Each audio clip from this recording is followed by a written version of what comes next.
Bonjour à tous et bienvenue dans cette nouvelle vidéo. Dans cette nouvelle vidéo, nous allons voir les fonctions de communication et l'immunologie. On va commencer par le premier chapitre, le système nerveux.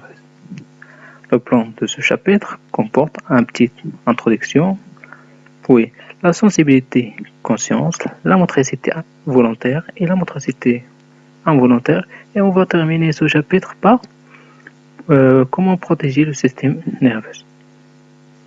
Comme introduction, le système nerveux est un système qui permet à l'organisme d'adapter ses comportements à son environnement.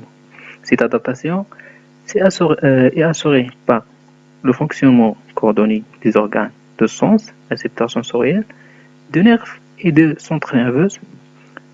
Ces centres nerveux traitent le message nerveux et ces deux récepteurs sensoriels et élaborés par conséquence des messages nerveux moteurs qui contrôlent essentiellement les contractions musculaires.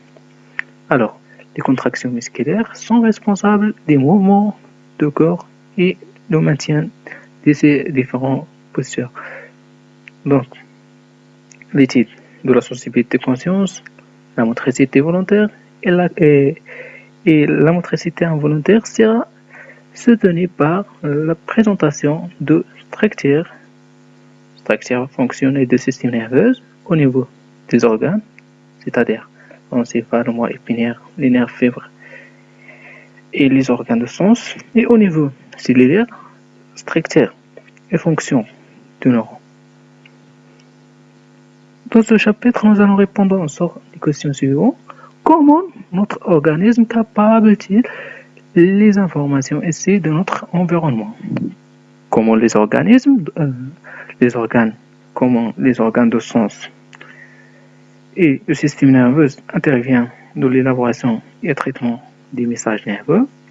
Quelles sont les structures qui interviennent dans la sensibilité conscience, les mouvements volontaires et les mouvements involontaires? Comment peut préserver notre système nerveux contre certains dangers? On va commencer par la première partie de la système nerveux, la sensibilité conscience. Comme vous savez, l'homme possède 5 organes de sens qui lui permettent de recevoir des sensations différentes selon la nature de stimulation. On a les yeux, les oreilles, la peau, la langue et le nez. Donc, comment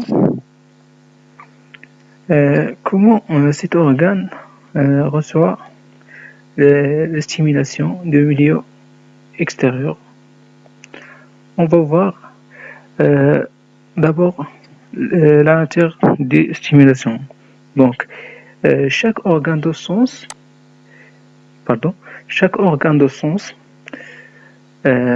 est capable de réagir avec un seul type ou plusieurs types de stimulation. Par exemple, l'œil réagit avec la lumière, les oreilles avec le son ou la voix, le nez avec les odeurs, la langue avec les aliments, la peau avec la pression, la température, la douleur, etc.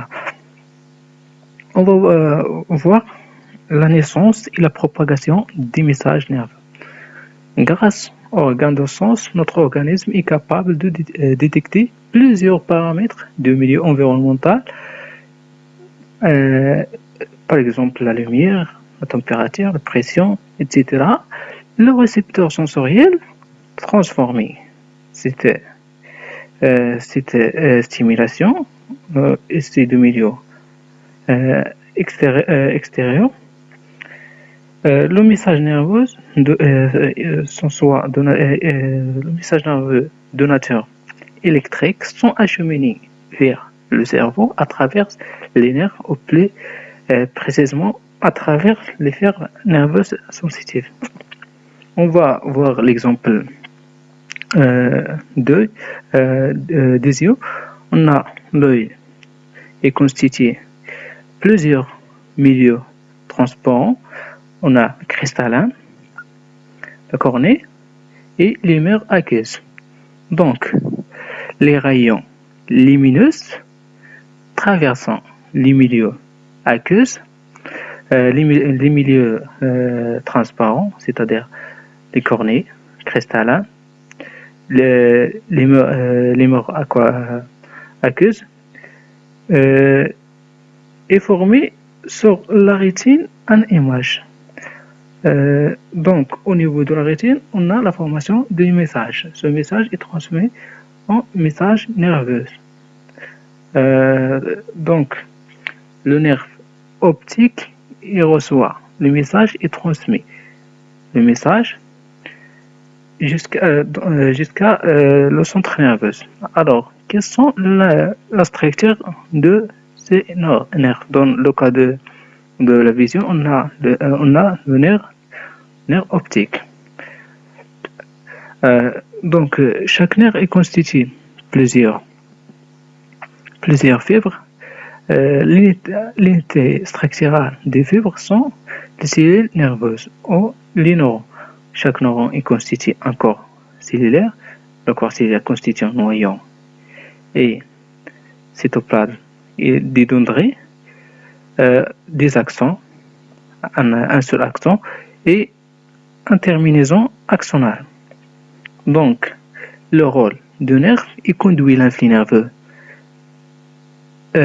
sensitif dans le cas de la sensibilité conscience conduit l'influx nerveux sensitif depuis la rétine vers le cerveau. C'est un conducteur sensitif.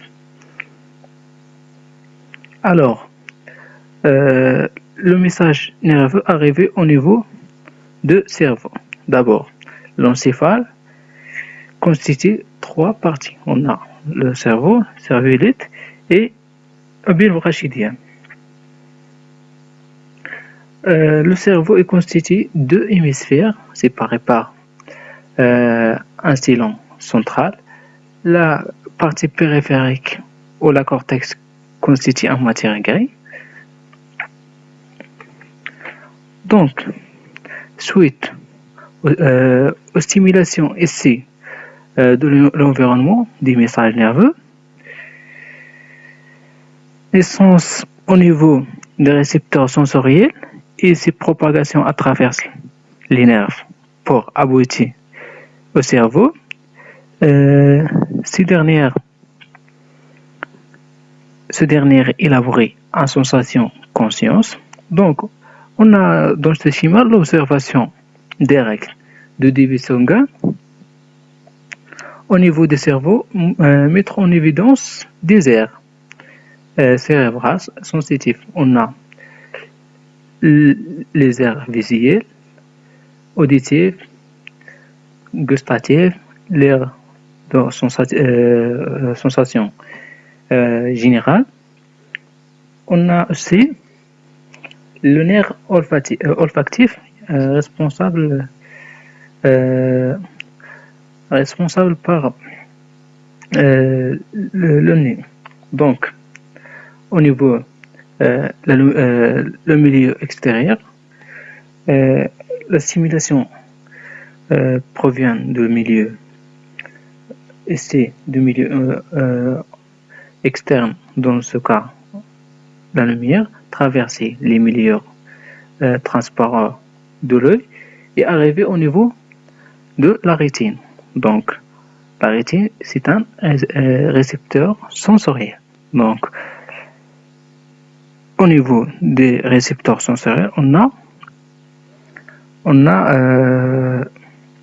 la formation du message. Donc, le message transmis est conduit par les nerfs. Dans ce cas, on a les nerfs optiques vers l'air sensitif. Dans le cas donné, on a les récepteurs sensoriels forment un message. Le message conduit par le nerf optique et un nerf olfactif est arrivé au niveau d'air olfactif. Et pour la peau, on a des récepteurs Le type de récepteur sensitif dans ce cas est les Pacini, donc qui reçoit la pression, le message transmis par les nerfs sensitifs est arrivé dans l'aire de sensation générale, et ainsi de suite pour la touche, pour la langue et les oreilles. Donc les éléments ou les organes qui interviennent dans la sensibilité conscience, on a les organes de sens, les récepteurs sensoriels, ils reçoivent l'excitation et donnent naissance à un flux nerveux. On a un nerf sensitif, les fibres nerveuses sensitives, il conduit le message nerveux sensitif, et on a le centre nerveux, les aires sensitives qui reçoit et interpréter le message nerveux sensitif et déterminer la nature de la sensibilité.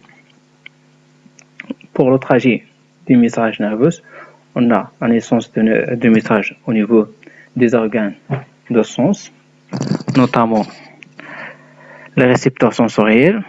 Donc, au niveau des organes de sens, on a la formation des messages. Le message est transmis par les nerfs sensitifs et arrivé au niveau de centre nerveux, les aires sensitives qui analysent et traitent le message. Maintenant, je passe à la deuxième partie, la motricité volontaire. La motricité volontaire, lorsque on fait un mouvement volontaire, comme bouge la main droite, par exemple, on remarque une augmentation de débit sanguin dans la région en avant de Cylon de Orlando, au niveau du cortex cérébral de l'hémisphère. Cette région s'appelle aire motrice, au niveau de laquelle l'année un flux nerveux moteur. Donc, le message est né dans l'aire motrice, au niveau de l'aire motrice, et conduit par la moelle épinière et puis les nerfs moteurs jusqu'à les muscles qui sont les organes effecteurs. Et sont contraction et réaliser des mouvements.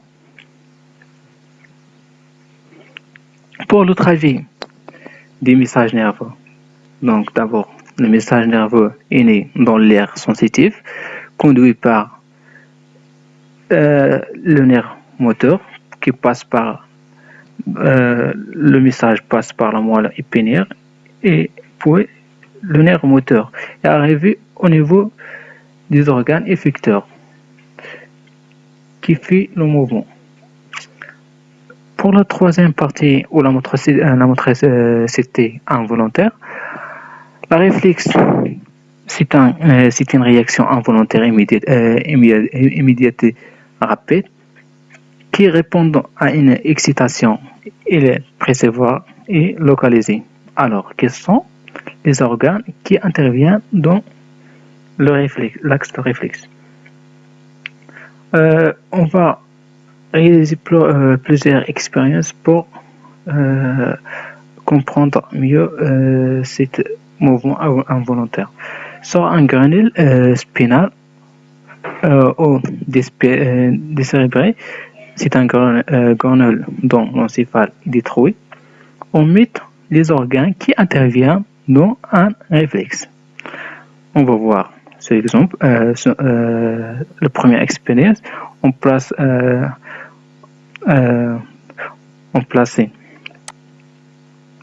l'extrémité de jambe inférieure de granule dans un acide.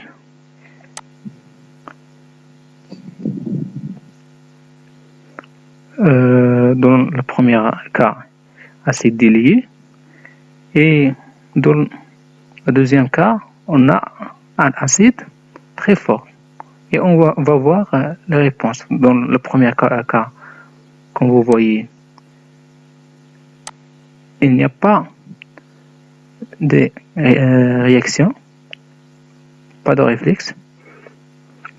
Dans la deuxième expérience, on plaçait le pâte avec un acide très fort.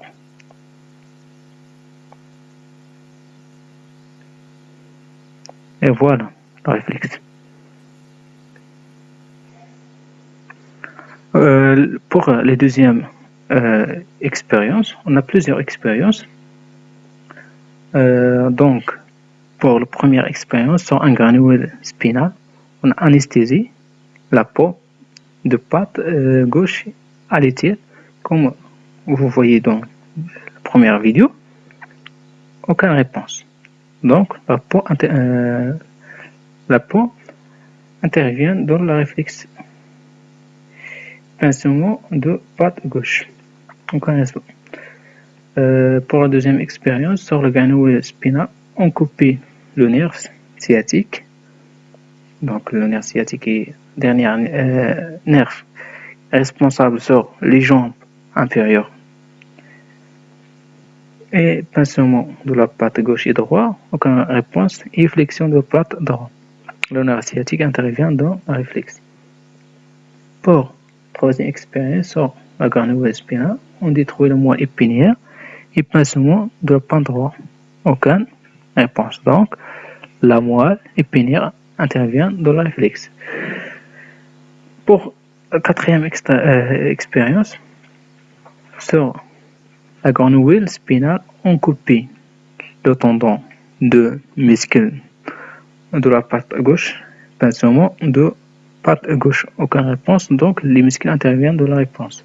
Donc, d'après cette expérience, donc, les organes interviennent dans le mouvement involontaire, sont la peau, les nerfs sciatiques, moelle épinière et les muscles. Donc, quelle est la structure de la moelle? On va voir la structure de la moelle épinière. On a la moelle épinière est constituée en matière graisse centrale. Dans la périphérique, on a la substance blanche. On a la racine dorsale, ganglion spinal et la racine ventrale. Le partie où la substance graisse est riche en corps cellulaire et la matière blanche riche on a plusieurs on a des accents. On va voir les expériences de Magendie pour comprendre le rôle de racine dorsale et racine ventrale. Pour la première expérience, on fait une section de nerf rachidien.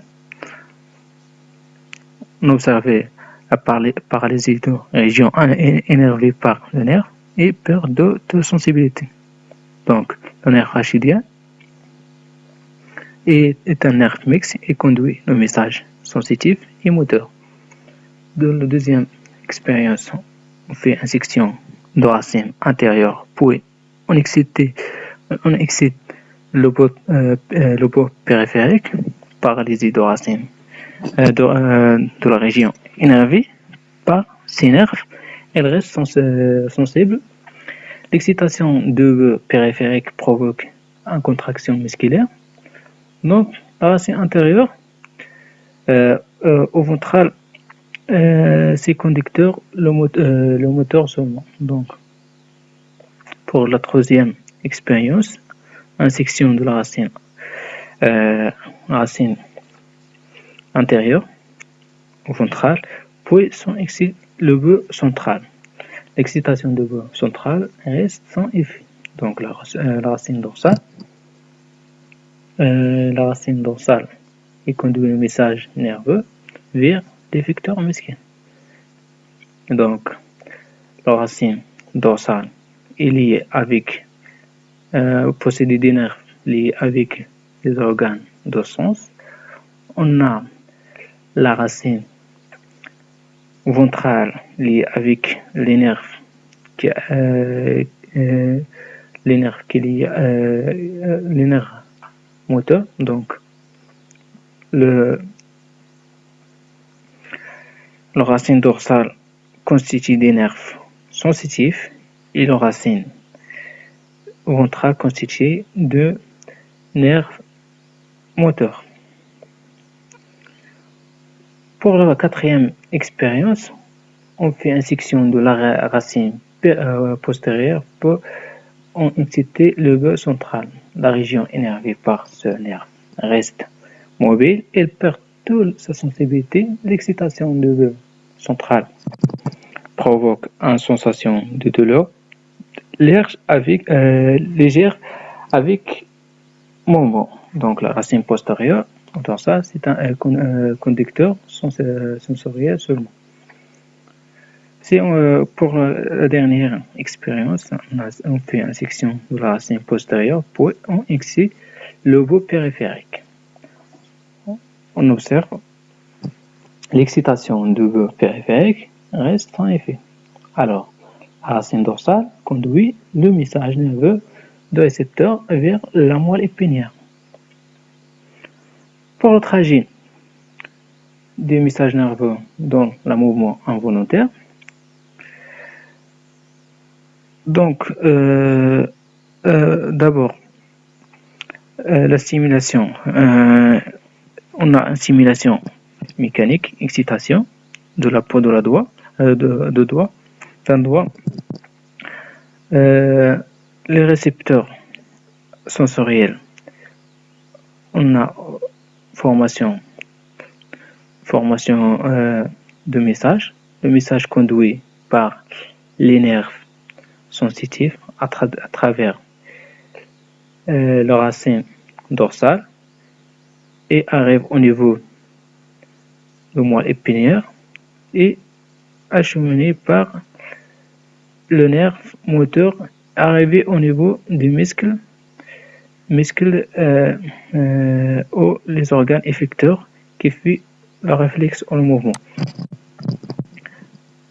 Donc, pour la dernière partie, comment protéger le système nerveux, on a plusieurs dangers. On a les alcools, tabagisme, les drogues, on a les fatigues et le manque de sommeil, et les bruits et la lumière. Donc, comment protéger notre système nerveux? Pour protéger le système nerveux, on évite l'alcool, et le tabac, les drogues, les aliments sains et équilibre, et éviter le stress. On fait le sport et dormir suffisamment. Et enfin, éviter l'exposition aux bruits intenses. Et au final, merci pour votre attention.